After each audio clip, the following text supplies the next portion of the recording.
Assalamualaikum warahmatullahi wabarakatuh. Kami dari kelompok 10 mata kuliah pemasaran jasa kelas B akan mempresentasikan sebuah materi yang berjudul mengelola komplain pelanggan dan pemulihan jasa atau sistem garansi dan sebagainya.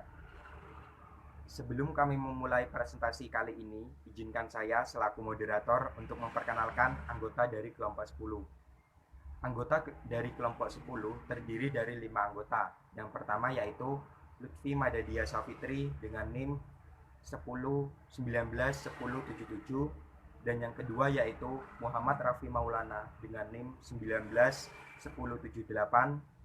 dan yang ketiga yaitu Intan Putri Atikasari dengan NIM 191079, dan yang keempat yaitu saya sendiri Adinda Agung Maulana dengan NIM 191082, dan yang terakhir yaitu Ana Solehatul Safitri dengan NIM 191083. Tanpa menunggu waktu yang berlama-lama lagi, kami dari kelompok 10 akan langsung mempresentasikan materi kita. Kepada teman-teman, waktu dan tempat saya persilahkan. Assalamualaikum warahmatullahi wabarakatuh. Kami dari kelompok 10 akan mempresentasikan tentang mengelola komplain pelanggan. Nama saya Ana Solehatul Safitri, NIM 190803101083.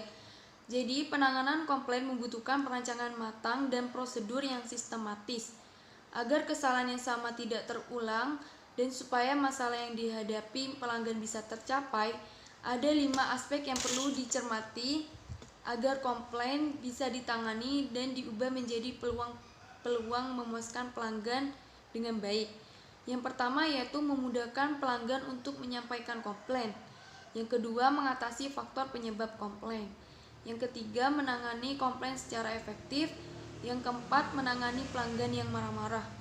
Yang kelima, belajar dari kesalahan dan memperbaiki standar layanan secara berkesinambungan.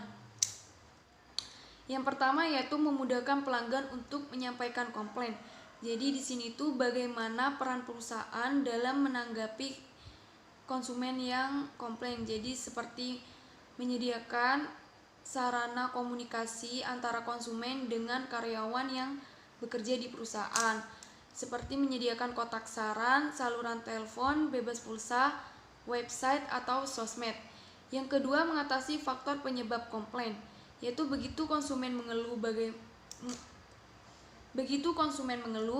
bagaimana peran perusahaan segera menindaklanjutkan dengan berbagai cara memenuhi kebutuhan pelanggan.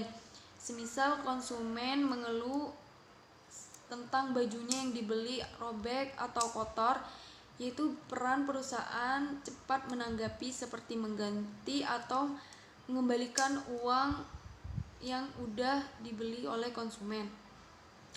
Yang ketiga yaitu menangani komplain secara efektif. Bagaimana sih cara menangani komplain yang efektif itu? Yang pertama yaitu perusahaan berusaha untuk merespon komplain dengan cepat. Yang kedua, bagaimana karyawan memperkenalkan diri kepada konsumen saat konsumen sedang komplain.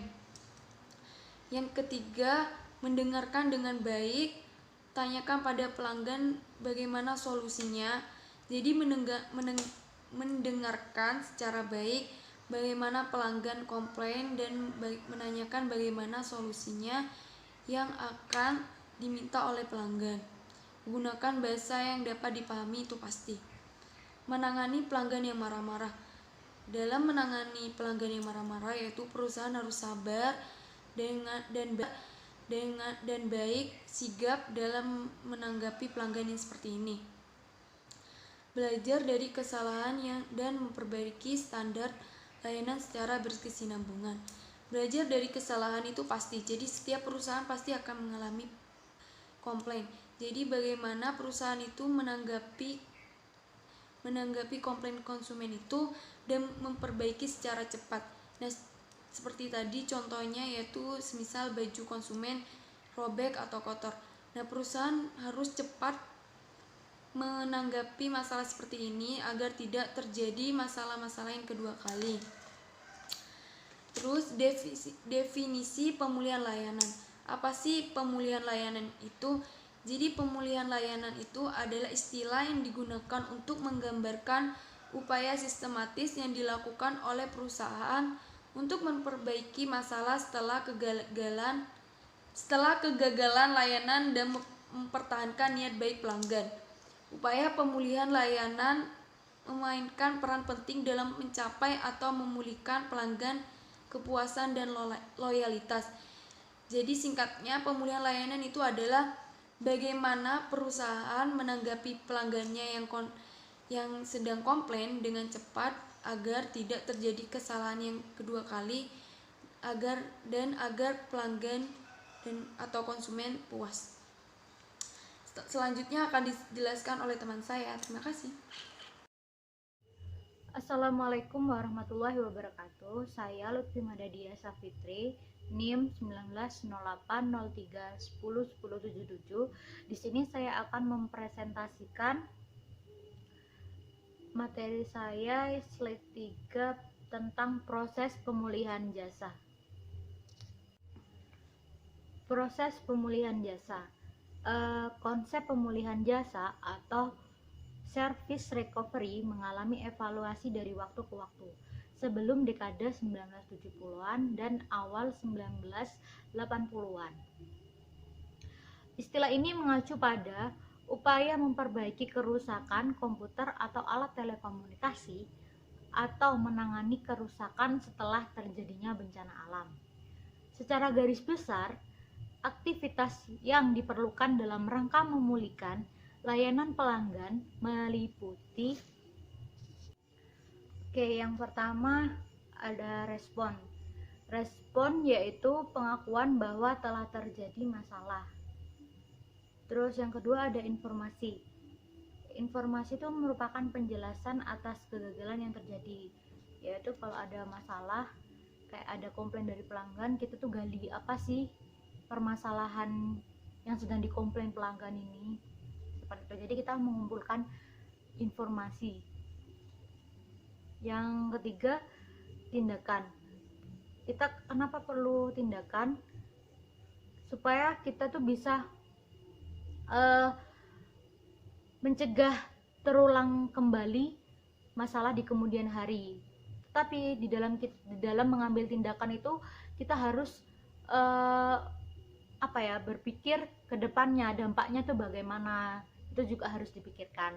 Terus yang keempat ada kompensasi ya. Kompensasi ini merupakan pengembalian uang. Oke, yang selanjutnya next yaitu peranan pemulihan jasa dalam pemasaran jasa sangat krusial. Proses pemulihan jasa yang efektif dan komprehensif terdiri atas 4 tahap utama. Yang pertama, mengidentifikasi kegagalan jasa atau service failure. Yang kedua ini memecahkan masalah pelanggan. Yang ketiga, mengomunikasikan dan mengklasikan kegagalan jasa. Yang keempat, mengintegrasikan data dan menyempurnakan jasa keseluruhan.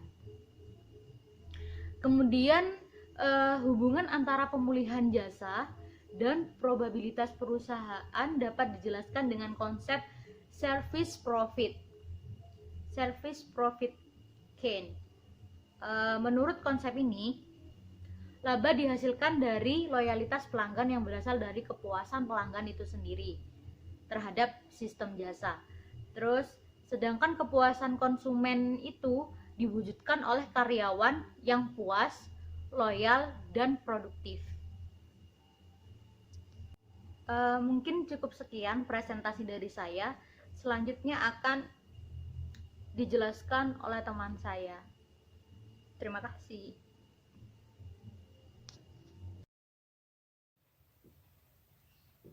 Nama saya Intan Putri Atikasari, NIM 191079. Dampak kegagalan layanan dan pemulihan. Sebuah kegagalan layanan pada umumnya digambarkan sebagai kinerja layanan yang berada di bawah ekspektasi pelanggan yang sedemikian rupa, sehingga menimbulkan ketidakpuasan pelanggan. Pemulihan layanan mengacu pada tindakan yang diambil oleh organisasi dalam menanggapi kegagalan layanan untuk memperbaiki situasi pelanggan. Beberapa contoh kegagalan layanan. 1. Layanan mungkin tidak tersedia saat dijanjikan. 2. Mungkin dikirimkan terlambat atau terlalu terlambat. 3.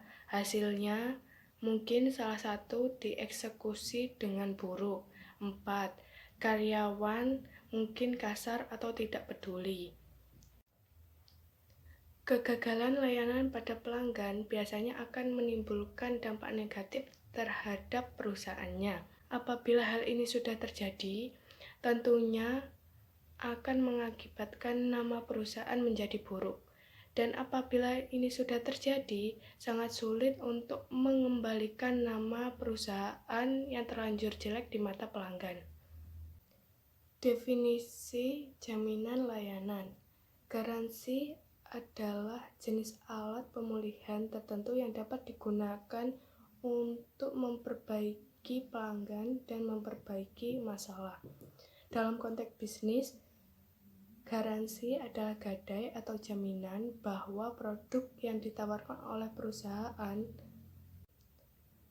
berfungsi seperti apa yang dijanjikan, dan jika tidak, maka beberapa bentuk perbaikan akan dilakukan perusahaan tersebut. Meskipun jaminan relatif umum untuk produk manufaktur, garansi baru saja digunakan untuk layanan. Perusahaan menemukan bahwa jaminan layanan yang efektif dapat melengkapi strategi pemulihan layanan perusahaan yang berfungsi sebagai salah satu alat untuk membantu mendukung strategi pemulihan layanan. Selanjutnya akan dibacakan oleh teman saya. Baik, terima kasih untuk Saudara Intan. Di sini saya akan melanjutkan presentasi tentang karakteristik jaminan efektif. Karakteristik jaminan efektif harus mencakup janji tentang layanan dan imbalan yang sesuai antara pelanggan dengan pemberi layanan. Biasanya, jika janji itu dilanggar, akan timbul rasa kekecewaan dari pelanggan terhadap pemberi layanan. Dengan mempertimbangkan dua elemen ini, karakteristik tertentu cenderung membuat beberapa jaminan lebih efektif daripada yang lain. Jaminan yang paling efektif cenderung memiliki karakteristik sebagai berikut. Yang pertama yaitu pembatasan dan pengecualian terbatas. Maksudnya yaitu di awal harus terjadi pembatasan dan pengecualian antara pemberi layanan dengan pelanggan, supaya ke belakangnya itu tidak terjadi miskomunikasi dan lain sebagainya. Yang kedua yaitu bermakna. Bermakna yaitu maksudnya pemberi layanan harus memiliki kesan terhadap pelanggannya. Contohnya yaitu pemberi layanan memberikan produk secara gratis atau gratis ongkir. Tentunya hal ini akan menjadi memori yang berkesan kepada pelanggan. Yang ketiga yaitu mudah dipahami. Mudah dipahami maksudnya yaitu pemberi layanan tidak menggunakan bahasa yang bertele-tele kepada pelanggannya, karena biasanya seseorang pelanggan lebih menyukai terhadap sesuatu hal yang simpel dan tidak bertele-tele saat dijelaskan. Yang terakhir yaitu mudah digunakan. Mudah digunakan di sini yaitu alat yang digunakan itu gampang dan tidak ribet untuk pelanggannya. Biasanya para pelanggan lebih menyukai hal-hal seperti ini daripada yang masih harus merepotkan terhadap para pelanggan. Selanjutnya yaitu manfaat dari jaminan layanan. Tentunya bagi sebuah perusahaan ini memiliki manfaat tersendiri. Di antaranya yaitu jaminan yang baik memaksa perusahaan untuk fokus pada pelanggannya. Biasanya apabila sebuah perusahaan besar itu tentunya kan sudah pasti ada pelanggan tersendiri-sendiri. Nah, itu biasanya pelanggan-pelanggan tersendiri ini perusahaan akan lebih fokus kepada mereka. Yang kedua yaitu jaminan yang efektif menetapkan standar yang jelas untuk organisasi. Maksudnya yaitu perusahaan di sini mempunyai patokan atau standar untuk berorganisasi atau menjalankan perusahaan tersebut. Yang ketiga yaitu jaminan yang baik menghasilkan umpan balik langsung dan relevan dari pelanggannya. Biasanya dari manfaat jaminan layanan ini akan timbul feedback antara perusahaan dengan pelanggannya, dan jika ini terjadi secara baik, biasanya feedback yang terjadi itu sangat baik dan menguntungkan bagi perusahaan atau organisasi. Yang keempat yaitu ketika jaminan dicabut ada peluang instan untuk pulih.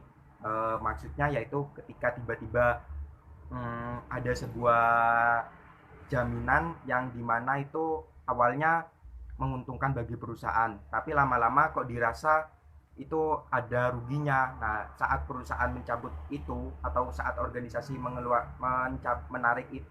menarik tentang hal tersebut, otomatis untuk memproses pemulihan perusahaan itu sangat cepat, seperti itu. Yang kelima yaitu informasi yang dihasilkan melalui jaminan dapat dilacak dan diintegrasi. Dan yang terakhir, bagi pelanggan, jaminan mengurangi rasa resiko dan membangun kepercayaan diri dalam organisasi. Sekian, terima kasih, dan untuk presentasi selanjutnya akan dilanjutkan oleh teman saya. Assalamualaikum warahmatullahi wabarakatuh. Perkenalkan, nama saya Muhammad Rafi Maulana dengan NIM 190-803-101078. Di sini saya akan memberikan salah satu contoh dari masalah pelayanan pelanggan. Carol sekarang menggunakan video Carol dalam pelatihan layanan pelanggan untuk memastikan bahwa insiden serupa tidak terjadi lagi.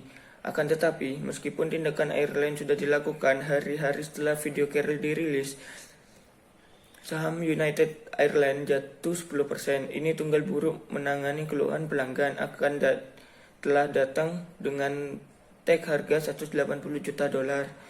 Dan video ini telah dilihat oleh lebih dari 16 juta orang. Akibat ini khususnya mengguncang, mengingat biaya hanya $1.200 untuk menangani keluhan awal. Insiden ini menyoroti pentingnya penanganan yang cermat terhadap masalah dan duka cita pelanggan lenyap. Sudah manakala keluhan pelanggan hanya mencapai beberapa teman dekat dan keluarga. Sekarang internet keluhan memiliki potensi untuk mencapai jutaan telinga simpatik dalam hitungan jam. Jadi kesimpulan yang dapat diambil bagi perusahaan adalah bahwa jaminan yang efektif dapat mempengaruhi profitabilitas dengan membangun kesadaran dan loyalitas pelanggan melalui komunikasi mulut ke mulut yang positif dan melalui pengurangan biaya yang seiring dengan perbaikan layanan dan pengurangan biaya pemulihan layanan. Secara tidak langsung, penjaminan dapat menekan biaya pergantian karyawan melalui penciptaan budaya pelanggan yang positif. Sekian presentasi dari kelompok kami, kurang lebihnya mohon maaf. Wassalamualaikum warahmatullahi wabarakatuh.